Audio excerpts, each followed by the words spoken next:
Purim may not be the biggest of Jewish holidays, but it's often considered the most fun. A year into the pandemic, that's something Rabbi Philip Weintraub of Congregation B'nai Israel encourages everyone to try to find.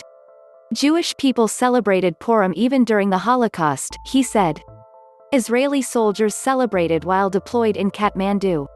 Even in the darkest times, we can find joy, Weintraub said. You can find a community that wants to be a sliver of light. The St. Petersburg congregation began marking the holiday last weekend as families picked up gifts from a drive-through and dropped off food pantry donations for Gulf Coast Jewish services. Gift giving and donating to charity are traditional Purim customs. The Banyan Bunch, a band, played as cars drove up. A local band, the Banyan Bunch, played this week at Congregation B'nai Israel in St. Petersburg during an event marking the Jewish holiday Purim. Courtesy of Alison Sapiega, Thursday night, the congregation will host a socially distanced concert that people can listen to from their cars and screening of an ABBA-themed Purim spiel. Meanwhile, services and readings of the Book of Esther, or Megillah, will take place online and with a limited number of people in person. The story of Purim, which begins Thursday evening and ends Friday evening, is over the top, Weintraub said, all the better for the celebration. Rabbi Michael Tarap at Temple Beth El in St. Petersburg said Purim is often celebrated only by families with young kids. This year, he's hoping everyone celebrates.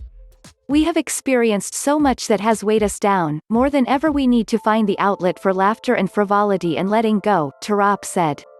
The best thing about Purim is that it's a farce. Which means it gives us a lot of liberty to be outrageous. It's kind of like nothing is sacred, so don't be surprised. The story of Purim is described in the Book of Esther about when Jewish people living in Persia were saved by a young Jewish woman named Esther, who became the new queen. It's often comically retold in plays, or Purim spiels. At Temple Beth El this year, it will be told in a Zoom spiel called A Pandemic in Persia. Tarap said mocking the pandemic will be at the center of celebrations, something he's heard other congregations across the country are also doing. On Friday night, they will say 5 prayers, once through normally and once with pandemic parody words to the same tunes.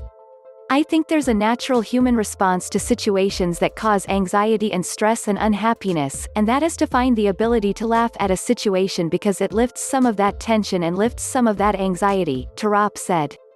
At the Chabad of Clearwater this year, the community will host 2 outdoor socially distanced events that require an RSVP, Rabbi Levi Hodakov said in an email.